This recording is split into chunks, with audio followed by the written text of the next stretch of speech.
राणे हाँ। जिंदगी जल गई सन 1303 में। 16,000 राणियां। जय भवानी। रानी पद्मावती का जौहर अलाउद्दीन की सबसे बड़ी हार थी और चित्तौड़ की सबसे बड़ी जीत। आज इतने सदियों बाद भी रानी पद्मावती के जौहर की गूंज भारत के हर कोने में सुनाई देती है और रानी पद्मावती को आज भी लोग उस देवी की तरह पूजते हैं जो बुराई का संहार करती है। इसी रास्ते से रानी पद्मावती जौहर के लिए चली 16,000 रानियों के साथ और इस दरवाजे तक पहुंची। एक एक करके इन्हीं सीढ़ियों से अग्नि कुंड की तरफ बढ़ गई और यही वो कुंड था जिसमें जौहर किया चंदन की लकड़ी में आग लगाकर हमेशा के लिए अमर हो गई। लेकिन इस कुंड के बीच में आज भी कुछ ऐसा है जिसका उपयोग किया जाता है। ये जो महल इसी जौहर कुंड से दिखता है, ये उनका महल है जिनके सर कट गए थे अपनी रानियों को बचाने के लिए, लेकिन धड़ लड़ता रहा। कैसे? जयमाल राठौड़ और पत्ता सिसोदिया का। और इसी मंदिर में मीराबाई श्री कृष्ण की भक्ति किया करती थी, जिन्हें मारने के लिए जहर का प्याला दिया गया, लेकिन वो अमृत बन गया। कैसे? चलिए शुरू करते हैं, इन सब राजों को सामने लाने का प्रयास करते हैं। और यहाँ नीचे गौमुख कुंड, वो गौमुख कुंड जिसकी पूजा अर्चना करने के लिए रानी पद्मिनी इसी रास्ते से सुरंग के जरिए नीचे तक जाती थी। और कहा जाता है इस गौमुख कुंड में एक शिवलिंग है जिसकी वो स्तुति किया करती थी और यहीं से पालकी में बैठकर सुरंग के जरिए महल तक पहुंचती थी। देखो यहाँ पे भी ना लिखा हुआ है शिलालेख।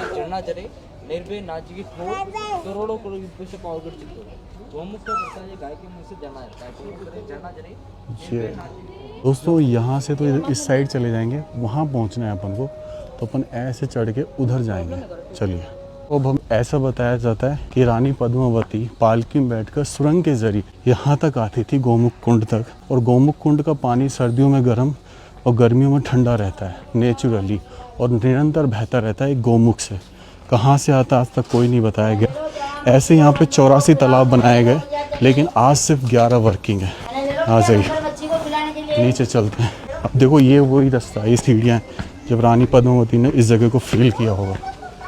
कर रहे हो आप उस चीज़ को फील। और नीचे गौमुख में बताया जाता है कि शिवलिंग है जिनकी वो स्तुति किया करती थी। यहाँ पे देख रहे हो किस तरीके से ये बने हुए हैं। ये एक्चुअल में ये होता था कि जब दुश्मन सेना नीचे आ जाती थी ना इन बुर्जों के नीचे, तो यहाँ से गर्म तेल पानी वगैरह घेर कर उनको रोका जाता था, बिल्कुल तह में आ जाती थी। तो इस तरीके से ये बनाए गए थे। अब नीचे चलते हैं इधर, यहाँ पे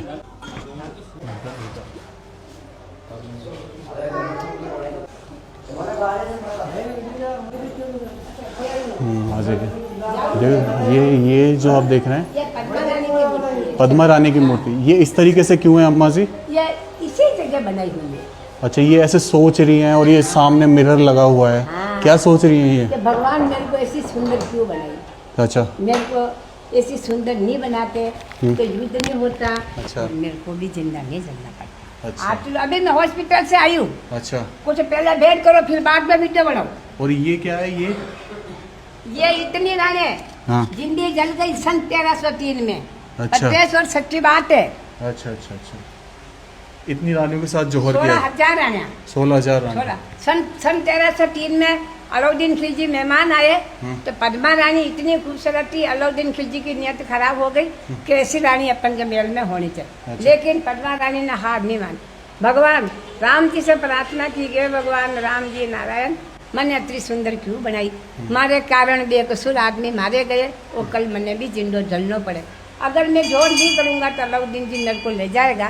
तो पद्मा रानी भगवान की प्रार्थना करके सन 1303 में जिंदगी जल गई, लेकिन हार न मानी। राधे राधे राधे राधे। तो ये यहाँ पे यही सोच रही है। हाँ। अच्छा, ऐसे कहा जाता है कि ये पानी पीती तो इनका गला चमकता था। हाँ, लो लाओ लाओ, आओ आओ आओ, प्रसाद ले लो, फटाफट आ जाओ। ना अपनी इच्छा है तो नहीं कर दो, कर दो, ज्यादा नहीं चाहे हमने। चलो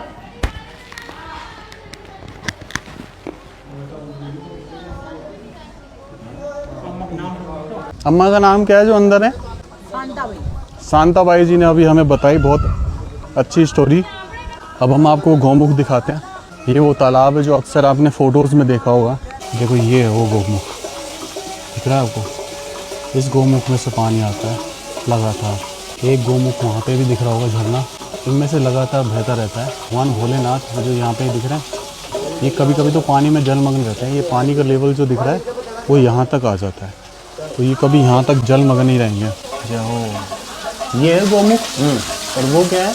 वो विष्णु भगवान है। वो दीदी पानी जिसमें से आ रहा है वो क्या चीज़ आ रहा है?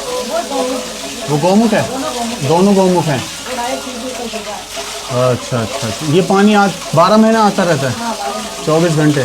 तो कई बार तो ये ऊपर तक आ जाता होगा, बारिश में ऊपर तक, फिर आप अंदर भीगे रहते होंगे। अच्छा अच्छा। इनकी पूजा किया करती थी रानी पद्मिनी। ले पकड़ी। ये ना ये बेसिकल मंदिर है पूरा। ये है वो पीछे का मंदिर। तो ये जो पानी का लेवल बारिश आने वाली है यहाँ तक आ जाएगा, इतना भर जाता है ये। और इसमें मछलियाँ हैं। यहाँ पर जब आज़ादी के बाद और 2002 तक इसकी एक कुंडा हुआ करता था, और यहाँ पर खुदाई चलती रही। तो उस खुदाई में ट्रेजर हंट हुआ, यानी कि बहुत सारा खजाना निकला। खजाने में क्या थे?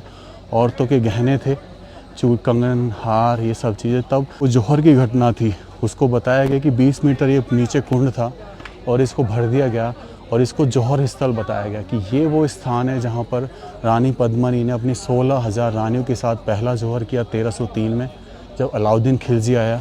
उसके बाद दूसरा जौहर भी यहीं बताते हैं जब रानी कर्णावती ने यहाँ पर जौहर किया। और जो वीर सिंह बागा थे, जो पांडव पोल के पास जो मैंने आपको मूर्ति दिखाई, वो उस युद्ध में साका करते हुए वहीं पर वीरगति को प्राप्त हुए थे। फिर जो थर्ड जौहर था वो भी यहीं बता 68 जब अकबर ने हमला किया था। दूसरा बहादुर शाह जो गुजरात के शासक थे, वो मुग़ल नहीं थे, तीसरे अकबर थे मुग़ल। वो जौहर स्थल है रानी पद्मावती ने जौहर किया 16,000 रानियों के साथ 1303 में, जब अलाउद्दीन खिलजी आया। ये तब उस समय 21 फीट गहरा था, लेकिन इसको भर दिया गया क्योंकि इसके जस्ट बगल में आप देखेंगे तो विजय स्तंभ है कहीं, क्योंकि यहाँ जब पानी भरता था बरसात का, तो उसकी वजह से इसमें कहीं सीलन आ जाए और ये झुक ना जाए, इस वजह से इस जगह को भरा गया ताकि कोई ना। और ये जो स्थल देख रहे हैं, ये सती स्थल है। जब कोई राजा मर जाया करता था, सती प्रथा चलती थी, तो राजा के साथ रानी जो है वो सती हुआ करती थी। वो एक मंदिर का आसार लगता है। 1303 में जब अलाउद्दीन खिलजी आया, तब उसने इस जगह को बहुत नुकसान पहुंचाया, तो इस मंदिर को भी तोड़ दिया। वो सामने देख रहे हैं, वो समाधीश्वर मंदिर है। समाधीश्वर मतलब ये जो स्थान आप देखेंगे अभी, जो मैं आपको दिखाऊंगा, ये जौहर स्थल हो गया, ये समाधि स्थल है। यानी कि एक तरीके से सभी समस्याओं का हल करने वाले भगवान शिव का मंदिर वो है। तीनों विराजमान है, उनका रूप विराजमान है। और यहाँ ये जो देख रहे हैं आप सारा, ये सारा समाधि वाला स्थल है। उधर वो समाधि वाला स्थल है। तो ये शमशान घाट हुआ करता था उस समय। और वो जो दरवाज़ा दिख रहा है, वो दरवाज़ा बताते हैं कि जो रानी थी, जो 16,000 रानी आई थी, और ये दरवाज़ा किस साइड है? ये दरवाज़ा है नॉर्थ साइड। तब 16,000 रानी इसी दरवाजे से आई और इन्हीं चारों तरफ खड़ी होकर उन्होंने यहीं पर जौहर किया था।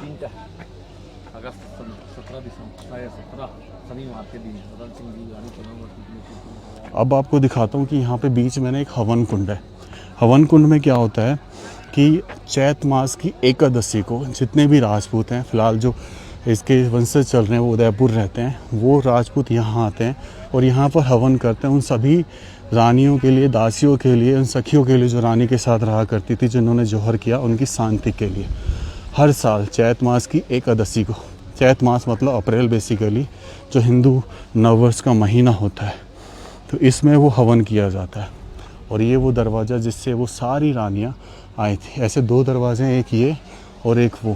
पहली बार वहाँ से आई थी, उसे मेन दरवाज़ा बोला जाता है। जो दोस्तों अभी मैं आपको उस दरवाजे में लेके चलूँगा जहाँ पे रानी कर्णावती, जो दूसरा जौहर हुआ था, उसके साथ 13,000 रानियाँ जो आई थी, वो इसी दरवाजे से आई थी।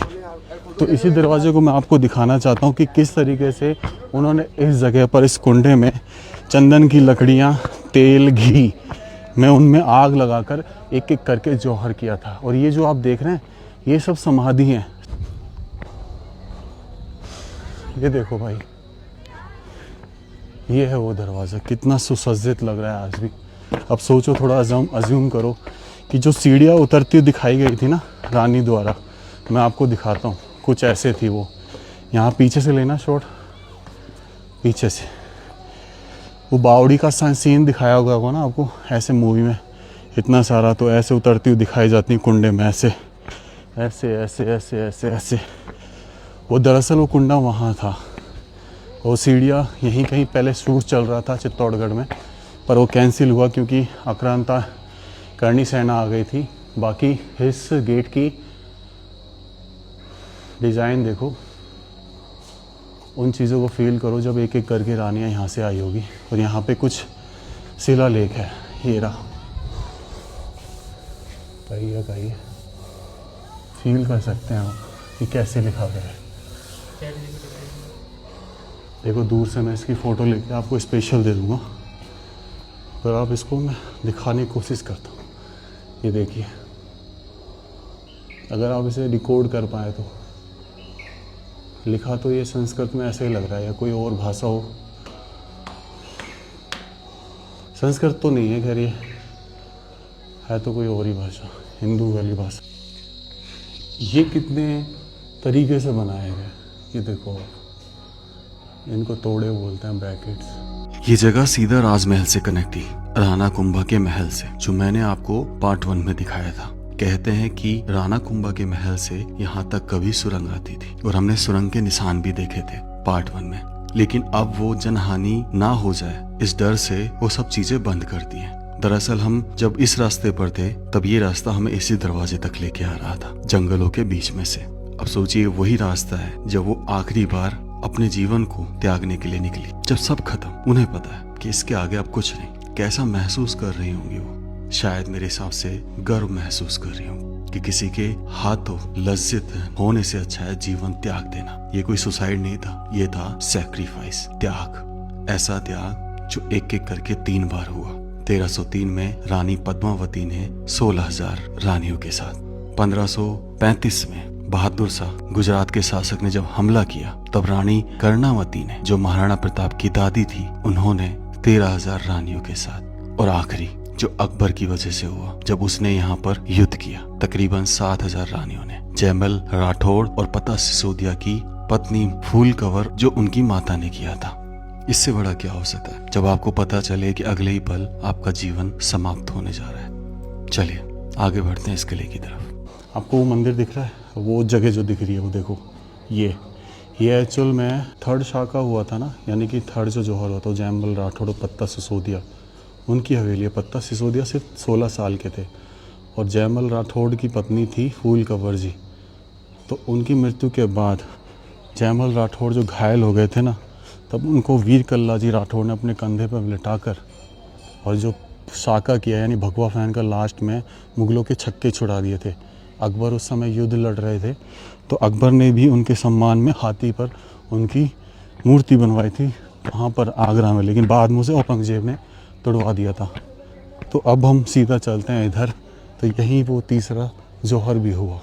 चलिए, पर अब तीनों यहीं हुए ये तो नहीं कहा, लेकिन जौहर ज़रूर हुआ यहाँ पर, ये पक्का श्योर है। आ जाइए, इसमें चलते हैं हम। ये वो मंदिर,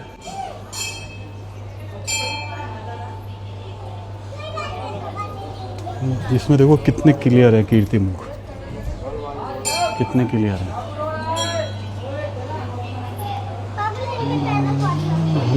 साइड में से घुसे हैं, प्रवेश द्वार दरअसल ये हुआ करता था, और ये है वो मंदिर।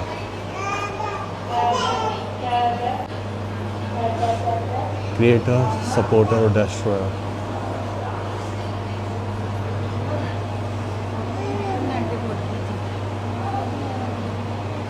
जय हो।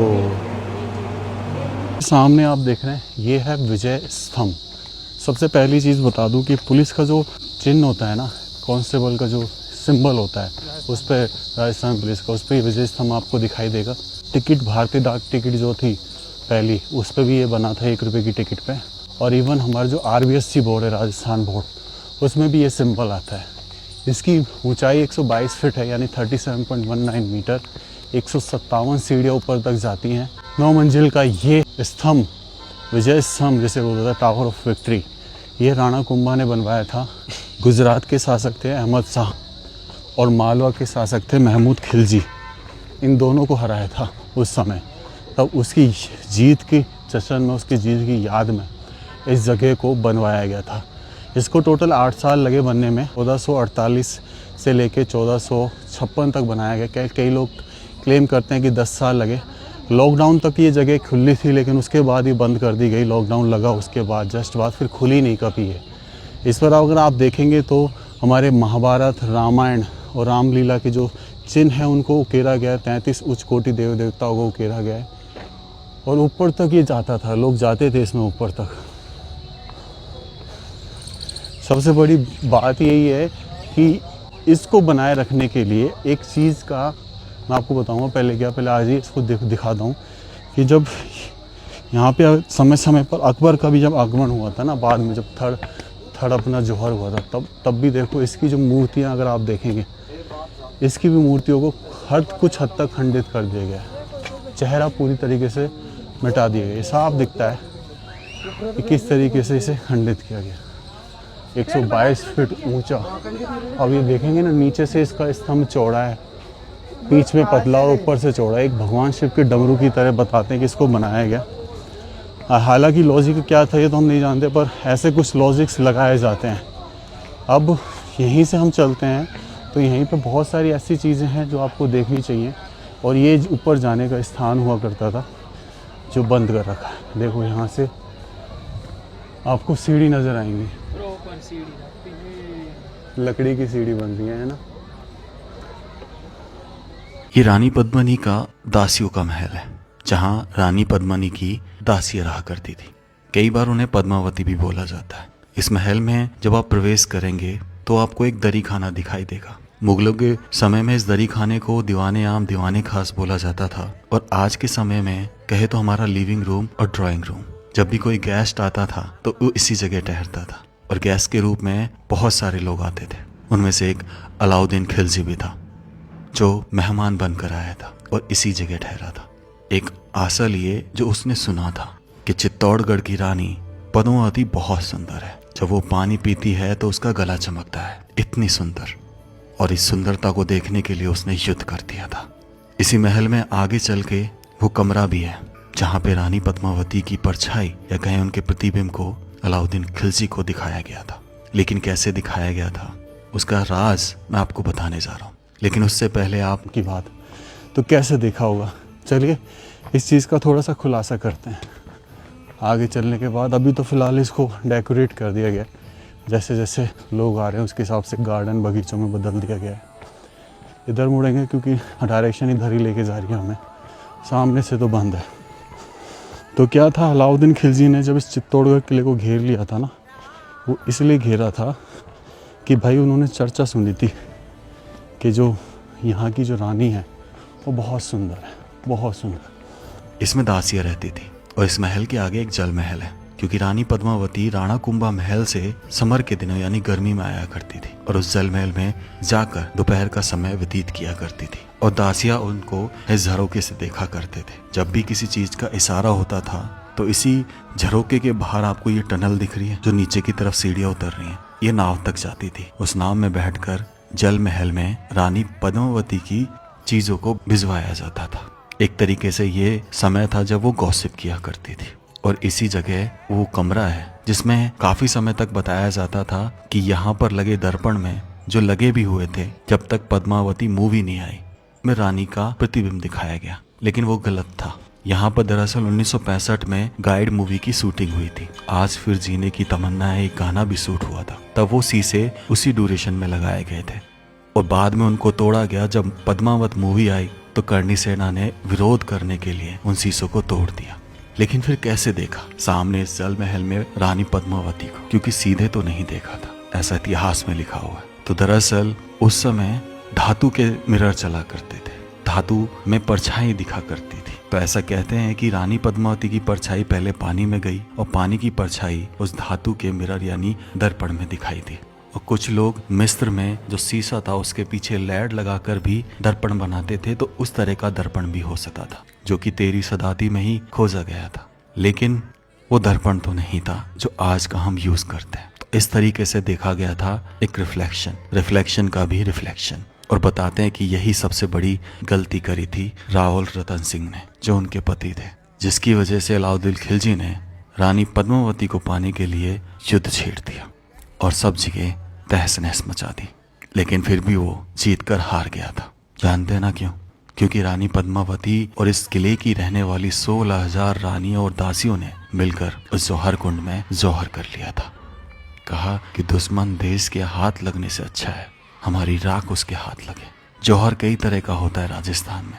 जल जौहर जो रणथंभौर में हुआ, जिसमें पानी में डूबकर आत्मदाह किया जाता था, सैक्रिफाइस किया जाता था। कटार जौहर जिससे अपना गला काटा जाता था। जहर जौहर जो आमेर के रियासतों में होता था। और यहाँ पे हुआ अग्नि जौहर, क्योंकि अग्नि जौहर में आपके हाथ कुछ नहीं लगेगा, उनकी डेड बॉडी भी नहीं, क्योंकि वो लोग इतने क्रूर थे कि डेड बॉडी का भी इस्तेमाल किया करते थे। इसलिए पहली बार अग्नि जौहर किया गया। वो सामने अगर आप देखेंगे तो वो दरवाज़ा भी दिखाई देगा आपको, जहाँ से वो सुरंग जो अभी सीढ़ियाँ नीचे उतरते हैं, यहाँ से बोट में बैठा करते थे उस महल तक जाने के लिए।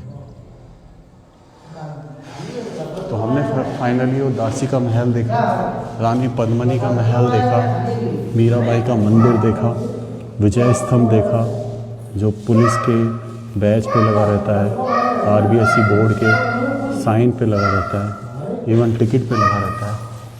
हमने अब बारी है यहाँ से जाके सीधा कीर्ति स्तंभ, जो कि एक टावर ऑफ फेम है, और दूसरा उसके पास सूरज पोल जहाँ से शुरुआत हुई।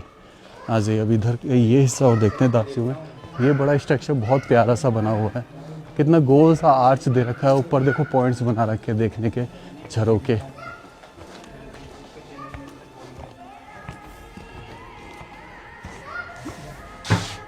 और ये हम यहाँ निकल आए। अब देखो यहाँ पे ये जो दिख रहा है, ये अब ये सतह से उठकर है, ये बालकनी हुआ करती थी।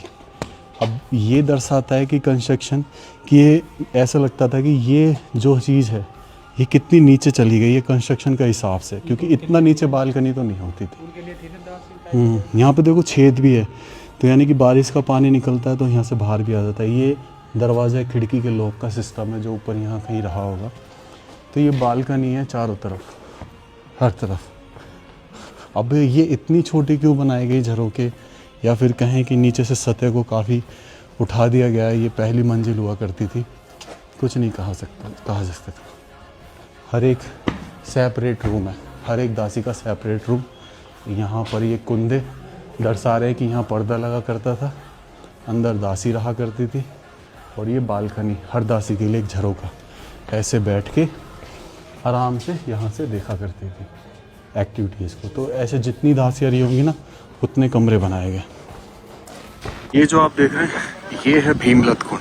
कहा जाता है कि जब माता कुंती को प्यास लगी थी ना, तो भीम ने इसी जगह पर उल्टी लात मारकर, ये एड़ी है, वो सामने अंगूठे फिंगर्स इसके नज़र आ रहे हैं, यहीं पर लात मारकर पानी निकाल दिया था और कुंती माता की प्यास बुझाई थी। और ये जो किला है इसके बारे में बताया जाता है कि पांडव कालीन किला है, इस कुंड से रिलेटेड बताया जाता है। और ये तब से ऐसा ही बना हुआ। वहाँ से अगर देखेंगे तो अंगूठे का निशान और उंगलियों के निशान ऐसे नजर आएंगे, और इधर की तरफ एड़ी नजर आएगी। तो चलिए अब यहाँ आ गए, अब हम सीधा चलते हैं कीर्ति स्तंभ की तरफ। भैया थैंक यू सो मच, आभारी मैं आपका। क्या नाम है आपका? मनीष शर्मा। मनीष जी ने भाई हमको स्कूटी क्या काम करते भैया? इतनी गर्मी में भाई, इतनी गर्मी पड़ रही है यहाँ पे। दोस्तों ये है सूरज पोल। हम इसी रास्ते से रोड से आए जहाँ से हमने भीम लत देखा, जिसके भीम ताल कुंड भी कहते हैं। उसी रोड पे आगे ये सूरज पोल है। ये मेन एंट्रेंस हुआ करता था इस चित्तौड़गढ़ किले का। आज भी इसको सूर्यास्त के समय बंद कर दिया जाता है, सूर्योदय के समय खोल दिया जाता है। और यही वो दरवाज़ा था जिससे अलाउद्दीन खिलजी और जितने भी आक्रांता थे, बहादुर शाह और अकबर, सब इसी दरवाजे से एंटर किए थे। इसमें आप एक चीज़ देखेंगे कि यहाँ पे ये जो कील है ना, ये अलग तरीके से है। ऐसे कांटा तो है ही, साथ में ये कुंदा और है। और ये क्या होता था कि जैसे ऊपर तक आप देखेंगे तो ये क्या होता था, दरवाजे को पुराने समय में ना हाथी से धक्का मार के तोड़ दिया करते थे।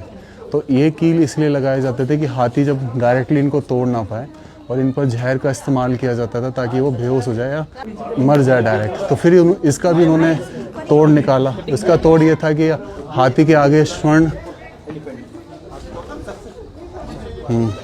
हाथी के आगे वो लगा देते थे कवच, तो वो सोने का कवच लगा के तोड़ता था। फिर एक और सॉल्यूशन निकाला कि भाई ऊँट को खड़ा कर देते थे आगे, ऊँट तो मर जाता था, हाथी से फिर टक्कर दिलाते थे, इसलिए तोड़ते थे। तो ये है वो प्रवेश द्वार। यहाँ से पूरे बहुत सारे दरवाजे बने पड़े हैं इस साइड से, और ये भी एक तरीके से आ रहा है। और यहाँ से अगर आप देखेंगे तो सामने पूरा चित्तौड़गढ़ दिखाई देता है। दरअसल ये रण क्षेत्र था, यानी युद्ध जो है वो यहीं लड़ा गया था सामने। चलते हैं इधर।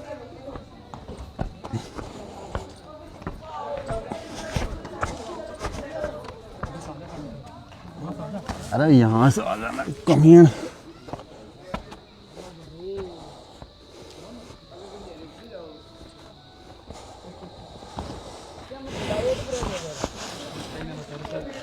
ठीक है, तो दोस्तों देखो, ये सबसे पहले अलाउद्दीन खिलजी 1303 का वो समय जब इस किले को इस तरफ से घेरा और इधर से ही यहाँ पे उन्होंने चढ़ाई शुरू की। फिर जब राणा सांगा की मृत्यु हो गई थी, खानवा में युद्ध लड़ने की जब हार गए तो उसके बाद मृत्यु के बाद तो वो उनके आपस में मतभेद चल गया था राजा को लेकर। तो उस समय का फ़ायदा उठाकर गुजरात के बहादुर शाह ने यहाँ पे हमला किया 13 में, जब दूसरा जोहरा हुआ और शाका हुआ वीर सिंह बागा का। और फिर वो भी इसी जगह से प्रवेश किए, इसी रण क्षेत्र में उन्होंने अपनी सेना बिछाई थी। और तीसरा अकबर जब मुग़ल आए, तो ये 1565 में। तो ये सब हमने देखी है इन चीज़ों में कि धीरे धीरे यहाँ पे चीज़ें हुई हैं। तो ये वो रण क्षेत्र जब बहुत सारे युद्ध लड़े गए, बहुत 27 युद्धों का जिक्र है इस जगह। देखो सीढ़ियाँ कैसे बने, हालांकि इनका संरक्षण हुआ है पूरे पहाड़ को काट कर उन्हीं के पत्थरों को जमा कर। दरअसल जो पत्थर यूज़ किया गया है ना, दरअसल ये जो पत्थर यूज़ किया गया है ना भाई, ये सैंड स्टोन है। ये क्या होता है, जितना इस पे पानी गिरता है ना, ये उतना स्ट्रॉन्ग बनता जाता है। चलिए अब हम यहाँ से कीर्ति स्तंभ चलेंगे, जो टावर ऑफ फेम है, लास्ट एंड फाइनल जगह इस किले की। वो इस गेट पे ना आपने ये देखा, तलवार के जैसा दिखाई दे रहा है कुछ दोनों साइड है। ये क्या है, इसको बहुत मजबूत रखता है। चलिए, सो हम इस रोड पे पैदल पैदल जा रहे हैं। वो स्कूटी वाले भैया चले गए। ये सूरज पोल था, इस रोड से आए। अब इस रोड पे आगे कीर्ति स्तंभ है। तो दोस्तों घूमते घूमते हम पहुंच गए हैं कीर्ति स्तंभ के पास और एक जैन मंदिर के पास।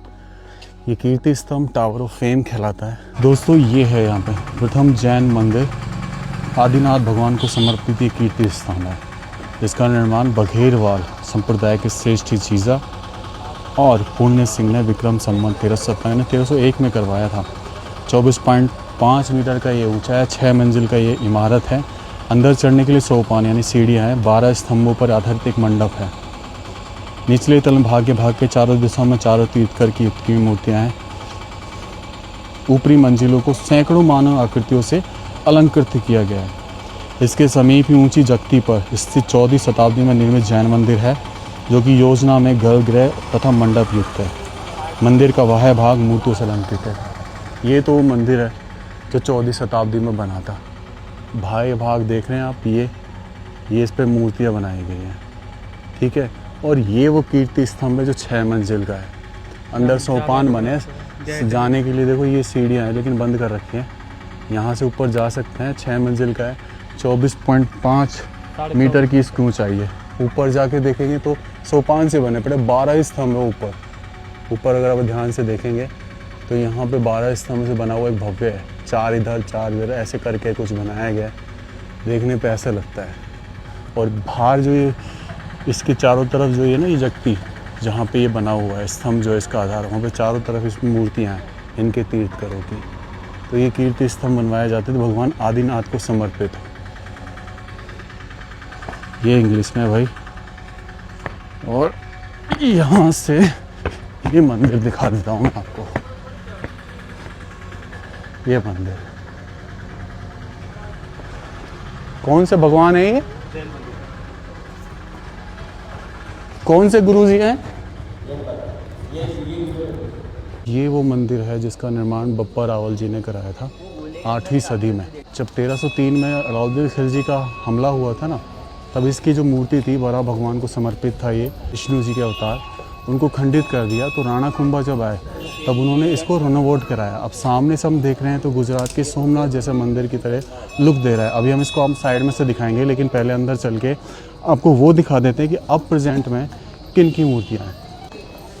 इसे कुंभा श्याम मंदिर के नाम से जाना जाता है आज प्रेजेंट में। आ जाइए।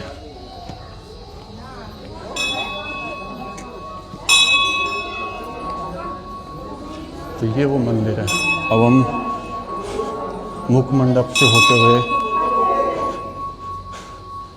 सभा मंडप से होते हुए सामने अगर आप देखेंगे तो ये श्री कृष्ण भगवान यानी श्याम भगवान और बलराम और सुभद्रा तीनों भाई बहन की मूर्ति लगाई गई राणा कुंभा के द्वारा। ये तब की ऐसी है, तकरीबन 600 साल से 600 साल पहले इन मूर्तियों का दोबारा पुनर्स्थापन हुआ। इसलिए इसे कुंभा श्याम मंदिर के नाम से जाना था, क्योंकि कुंभा जी ने इनका रिनोवेशन कराया था ना इन मंदिरों का। तो ये 19 मंदिरों में से मुख्य मंदिर है। हाँ जी, जिसमें नागर शैली का बहुत बड़ा इम्पोर्टेंट रोल नज़र आता है। इन खंभों पर बहुत बड़ा रोल नज़र आता है। अब देखो, अब यहाँ पे ये देख रहे हो, ये मूर्ति जैसे चेहरे से खंडित नज़र आएंगे आपको, ऐसे सेम यहाँ पर ये खंडन नज़र आएगा। तो ये दिखाता है कि किस तरीके से आक्रांताएँ हुए अलाउद्दीन खिलजी के समय में, किस तरीके से उन्होंने इनको खंडित किया। एवं वहाँ पे भी देखेंगे आप तो यहाँ पे भी आपको कुछ क्लियर नज़र नहीं आएगा चेहरे, क्योंकि ये खंडित कर दिए गए हैं। तो ये चीज़ दर्शाता है। और ये इसके चारों तरफ का परिक्रमा मार्ग है। परिक्रमा मार्ग में आपको लेके चलता हूँ। मंदिर के चारों तरफ परिक्रमा लगाई जाती है। देखो यहाँ पे भी इनके चेहरे खंडित किए गए हैं, ताकि कोई आने वाली पीढ़ी इनको पहचान ना सके। यहाँ 33 उच्च कोटि के जो देवी देवता थे, ये भगवान विष्णु का रूप लगता है, उनको उकेरा गया बहुत ही सुंदर तरीके से। क्या बात है। ये एक बेहतरीन एग्जाम्पल है कलाकारी का कि किस तरीके से धीरे धीरे करके एक पत्थर को तराशा गया, फिर उसमें ये चीज़ें सेट की गई। जैसे ये तो गणेश भगवान नज़र आते हैं, लेकिन इनकी सूंड वगैरह खंडित है। हाँ, तो ये चीज़ नज़र आती है कि किस तरीके से एक चीज़ कितनी बारीकी से काम किया गया था उस समय। अभी बड़ा भगवान को समर्पित कहा जाता है कि जब बड़ा भगवान के पीछे आपको मूर्ति दी जाएगी, ऊपर से गरुड़ जी महाराज है विष्णु के, तो ये वो इसमें विराजमान है भगवान विष्णु है। चलिए अब इस मंदिर से निकल के मैं आपको इस मंदिर को साइड से दिखाऊंगा और मीराबाई का मंदिर दिखाऊंगा, जहाँ मीराबाई जो है स्तुति किया करती थी भगवान श्री कृष्ण की बरसों से। और फिर वो जो मूर्ति थी जो अपने साथ लेके आई थी, वो कहाँ गई उसका एक सस्पेंस है। उसकी वीडियो भी मैं बना चुका हूँ जिस मंदिर में वो गई थी, और आपने भी वो वीडियो देखी होगी। अगर आप मेरे कंटिन्यूस फॉलोअर हैं, नहीं देखी होगी तो उसका लिंक मैं आपको वीडियो के डिस्क्रिप्शन में ज़रूर दूंगा, तो देखना एक बार।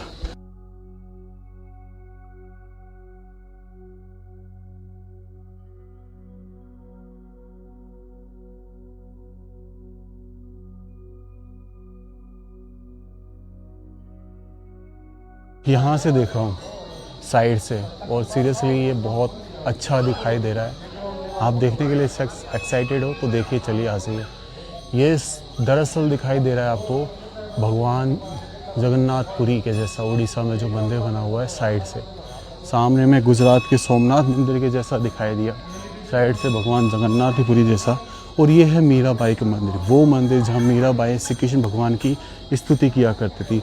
इनके ससुर जो थे राणा संग्राम, उन्होंने ये मंदिर उनके लिए बनवाया था। उनके पति भोजराज की मृत्यु के बाद जो उनके देवर हुए विक्रमादित्य, उनको ये पसंद नहीं था कि वो दिन भर भगवान श्री कृष्ण की पूजा किया करती थी या उनका वंदन किया करती थी। तो उन्होंने उनके लिए मारने के लिए जहर का प्याला भिजवाया जो अमृत बन गया। फिर उसके बाद पोटड़ी में रखे सांप भिजवाया जो फूल की माला बन गई। आ जाइए अंदर लेके चलते हैं।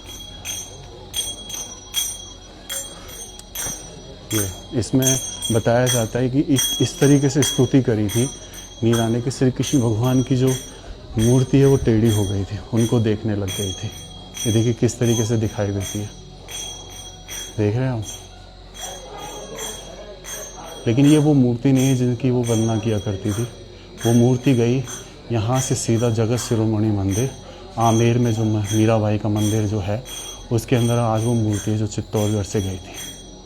ये नागौर डिस्ट्रिक्ट मेड़ता सिटी राठौड़ शासक थे, ककड़ी राजवंश से आती थी और वहाँ से मूर्ति लेके आई थी। जय हो मीराबाई जी, जय हो। ऊपर से आर्किटेक्चर देखो क्या, हालांकि फ़िलहाल इसको जोड़ जो है इनमें सीमेंट लगाई है, लेकिन पहले ये अदर पत्थर थे। ये परफेक्ट कॉर्बेल डोम है।